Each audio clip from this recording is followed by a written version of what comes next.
What's up, my freedom fam? It is I, your favorite libertarian, coming to you with another exciting video. This time we're talking about optics and comparing specifically these two from Primary Arms. This is the ACSS Nova Reticle 1-10 power SLX, and we have the GLX over here, which is the older of these two optics. It's a 2.5-10, but it is first focal plane, and it also has that Griffin reticle that everybody loves so much. So let's talk about some of the use cases for these two options so that you can determine which one of these optics is best for you if you're looking to get into some type of DMR or just mid-range rifle setup. If you do at the end of this video decide you want to get one of these options, link in the description and the pinned comment. Also, Primary Arms is an affiliate of mine, so if you want my biases, there they are. And most importantly, I take prayer requests. So if you have any of those, don't hesitate to put those in the comment section below. I love praying for you guys. Now, with no further ado, let's get on to the actual video.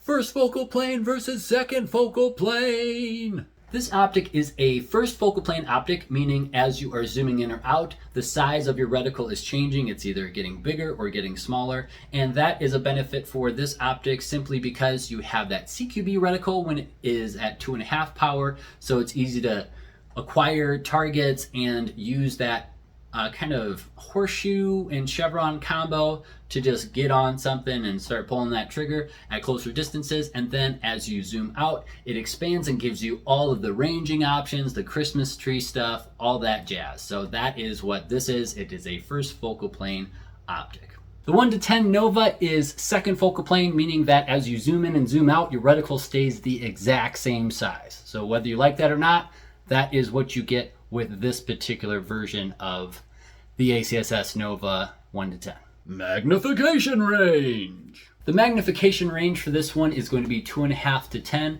And the reason why you might want that is to really maximize the field of view, eliminate that scope shadow at the 10 power, have a nice crisp clean image at 10 power.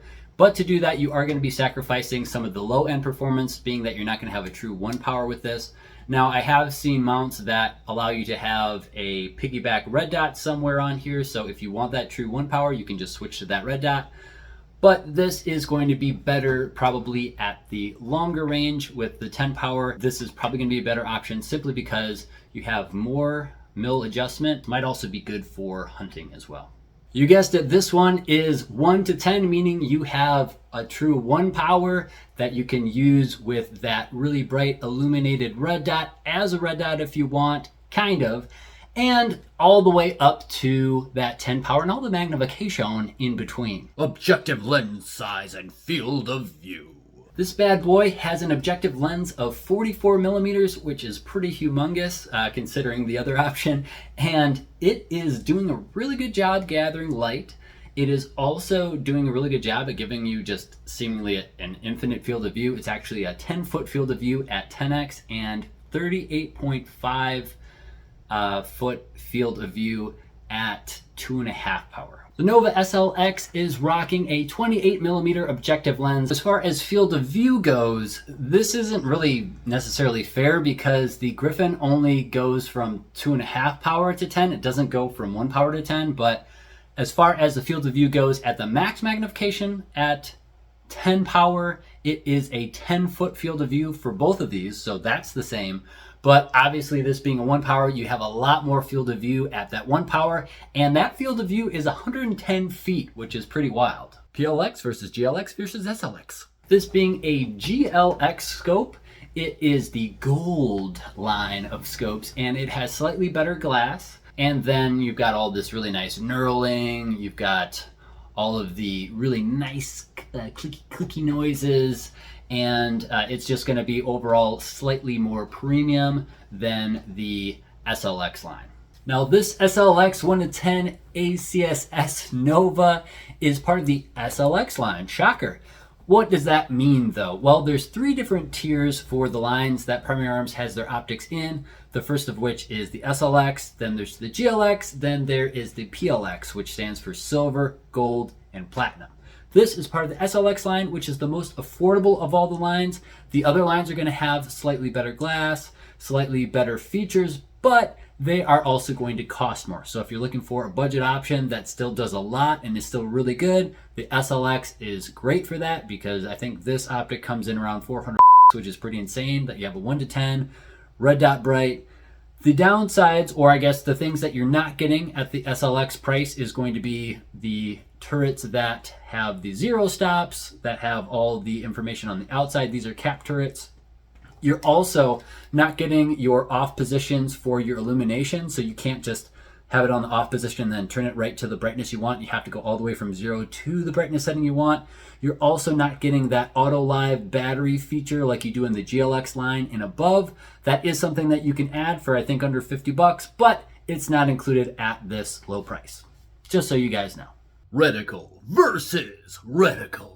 Ranging, holdovers, and leading of targets is where the Griffin reticle really pulls away. There's a ton of information that you can glean from this optic, including, but not limited to, the ranging ladder on the left and the right of that big horseshoe. That is going to give you ranging options all the way from 300 yards down to 800 yards if you are feeling so froggy. You also have the horizontal stadia ranging, so based on that width of a human that is 5'10" with an 18-inch shoulder width, you can determine with those stadia lines how far away they are, which is pretty cool. You also have the ability to lead targets that are walking based on the big dots on the left and right of the chevron for your 100-yard zero, or the dots in the rest of the Christmas tree reticle. And you have all the holdovers as well. So you have the 100-yard zero at the tip of the chevron, the armpit of the chevron, I'll call it. You have 50 and 200-yard zero, then 300, 400, 500, 600, 700, 800, 900.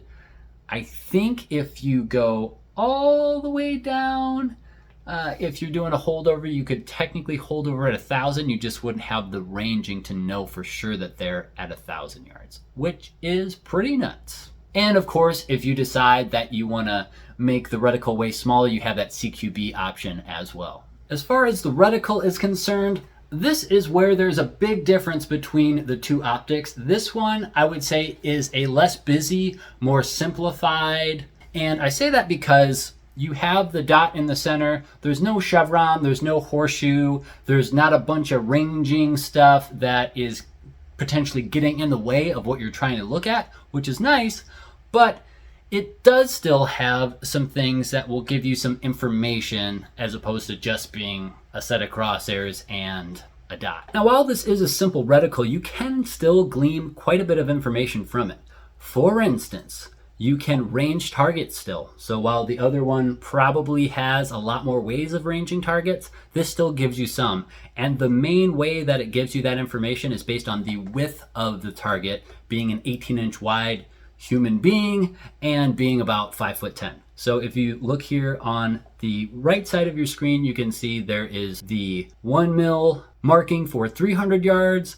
The second mil is going to be 400 yards. The third mil will be 500 yards, and the fourth mil, meaning the width of that fourth mil for someone that is 5'10", is going to put that ranged out to 600 yards. And I think that's a really good grouping of distances based on the platform that this is on, which is a 5.56 gun, and the fact that this is only going out to 10 power. So for positively identifying your target, you're probably not going to want to shoot much further out than that with a 10 power magnification on your scope. Furthermore, you also have the ability to do wind holds and movement holds. So as you can see, there is a 3-mile-an-hour wind, 6-mile-an-hour wind, and 9-mile-an-hour wind hold. Or if someone is walking, jogging, or sprinting, really trying to get away, then you have the ability to do those holds so that your round is going to hit where they're going to be, not necessarily where they are. I should note that all of this is going to be based on you being at that max magnification of 10 power with a 5.56 gun at 100 yards. There is also specific information for 308 if you're into that sort of thing. Blinded by the light. The brightness on the GLX Griffin 2.5 to 10 power is not the best. I would not consider it daylight bright. It is okay. And this is kind of coming from the camp of being a hunting type scope where you're either going to be hunting dawn or dusk. and you're not going to need that illumination that bright, that's, I think, where this range of illumination comes in. It only goes up to 10, whereas some options go up to 11. Either way, I would say that this is, on a bright sunny day, a dark red etched reticle view of the chevron, not a glowing bright red view of that chevron. And it being a chevron, it is going to drain your battery a little bit more because you're illuminating more than just a dot, and you are not getting the illumination of that horseshoe as well. Some other models you might have that, some other reticle options and other primary arms optics you might have that available, but this is just illuminating that chevron. Brightness is where this really pulls away from the Griffin reticle. This is actually a bright and could even be bloomy and really fill up this whole ring with red if you put it on that max magnification in the darkness, and in the daytime it is definitely daylight bright. So that fiber optic technology is really working to give you maximum brightness and really make this as bright as a red dot. Did I mention that this also goes up to brightness setting 11? That's right. Griffin doesn't have that. That one only goes to 10. Eye relief. The eye relief on this scope is actually really good. I am able to see pretty much everything I need to see without any scope shadow at about here. The technical eye relief is 2.7 to 2.8 inches, but I will say this, at the 10 power, I don't see much scope shadow at all when it's fully zoomed out. I don't feel like I have to adjust my face positioning that much, which is pretty nice. So that's cool. The eye relief is better on this as well, 3.2 to 3.5.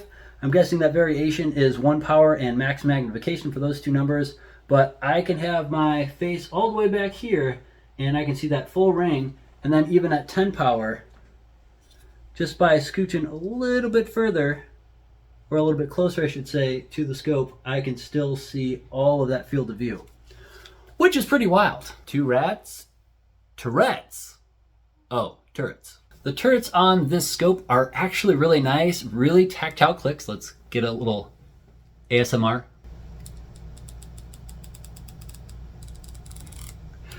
And you do have zero stops as well. Now these are humongous, which is a downside, could potentially be a snag hazard, but what you're getting for that snag hazard is really easy to use controls, really tactile, nice and knurled, and you are getting a really wide range of adjustment. So as far as the adjustment goes, I believe it is 125 MOA adjustment for elevation and 80 MOA adjustment for windage, and then your click values are going to be 0.1 mil per click or a quarter MOA per click. Besides your windage and elevation, you also have the ability to adjust your brightness with off settings in between, so you can go from off to your desired brightness level without having to cycle through all the brightness levels to get there. You also have your parallax adjustment here, which is nice because you have the ability to have a parallax-free optic at your desired range if you know what that range is going to be ahead of time. The one downside I do see with the zero stops is that you can only have a few clicks in one direction after the zero stop. Obviously the other way you have a lot more clicks, but after that zero stop you just have a few more clicks to make some minor adjustments, and I do wish that range was further the other way as well. Turrets. For the SLX optic, you are missing a few things because of that budget price, and a lot of those have to do with this turret area right here. First of which is going to be, you are not going to get any parallax adjustment. You just have the brightness settings on this side. Pro is that it's not as humongous.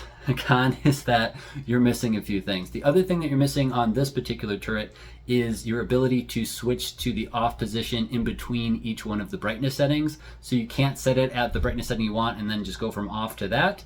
Also, there's no auto live technology in the SLX line. It's not included. You can purchase it separately, and again, the auto live thing is where you have that additional thing in there.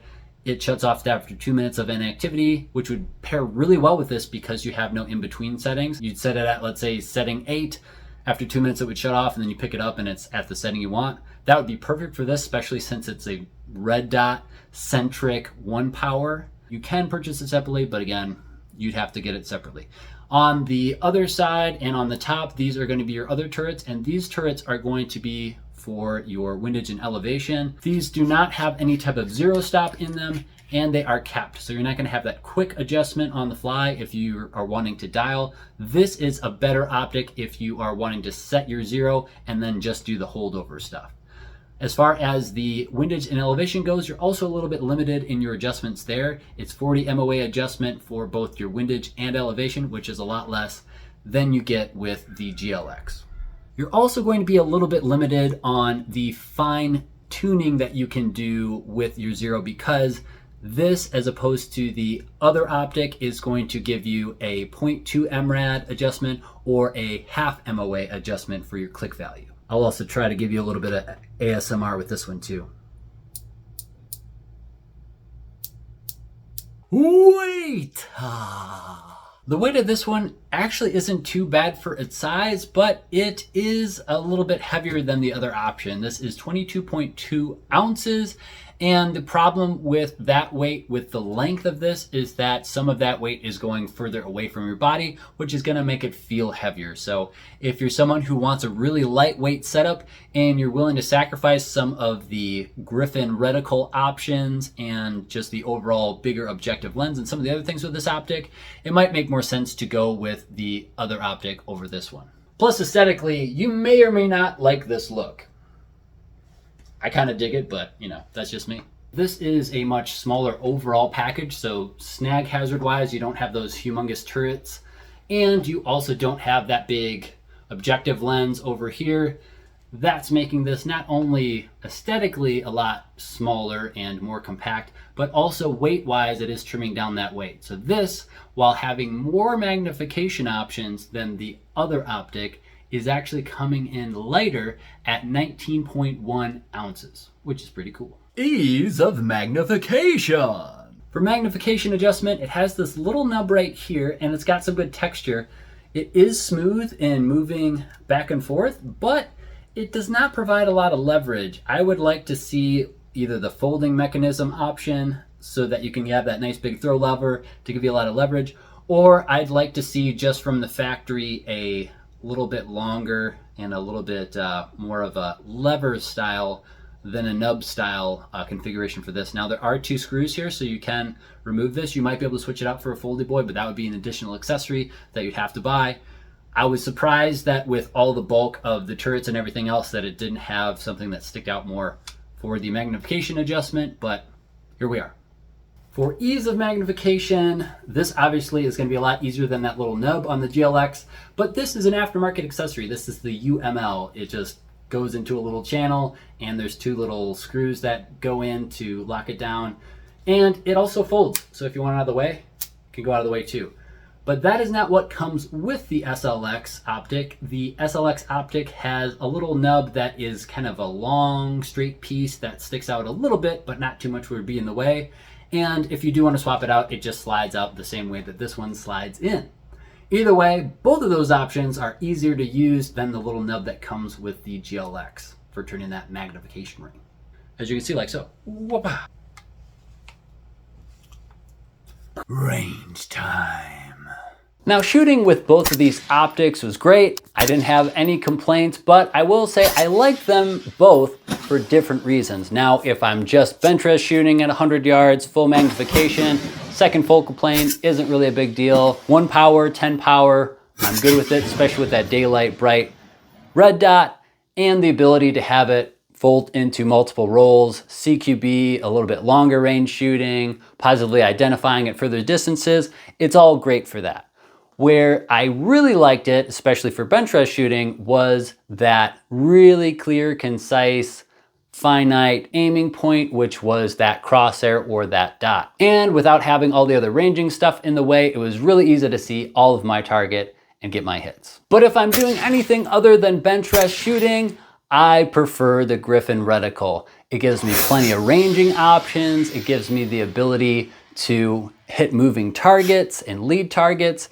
And it's first focal plane, so I have the ability to have my zero be the same as I'm going through that full magnification range. Now, unfortunately, I don't have the full magnification range from 1 to 10, but what it lacks in range of magnification, it well makes up for in glass clarity, field of view, and ease of use if I'm doing anything other than bench press shooting at 100 yards. I guess the big question is now, which one of these do I prefer? The answer is I prefer both of them for different setups. So this is a 14.5 pin weld option. I think this is great for that. It's short, but still very capable at different distances. It gives me that red dot option for CQB if I want to put this in more of a jack of all trades role. And for me, it makes sense if I'm just going either 1 power or 10 power without worrying about any magnification ranges in between. And I can do that because of that throw lever being really useful and really quick. So this is a great option, I think, for me for this role. Where this works a little bit better, in my opinion, is a DMR style rifle, which would be this 18-inch 223 Wild with the anechoic suppressor. Full video on the suppressor. And I might have one on this build soon, so just look around in the cards for that or at the end of the video. But this particular optic I think is way better for a DMR style rifle because you can range, you can do all sorts of DMR style stuff, and I'm not as worried about the extra weight because I'm already putting this on something that weighs a little bit more than my 14.5. So those are my picks and those are my reasons for them. Let me know what you picked in the comment section below. And if you do want to help support the channel by supporting the brands that support me, click on the link in the description, and thank you. If you have any prayer requests, don't hesitate to put them in the comment section below. I love praying for you guys. That's probably my favorite part of the channel, is being able to see what's going on in your lives, pray for you, and see those answers to prayer in further comments of further videos. God is so good, and I'm just glad that I'm able to use my platform to glorify His name. And as always, thanks for watching, stay free, and God bless.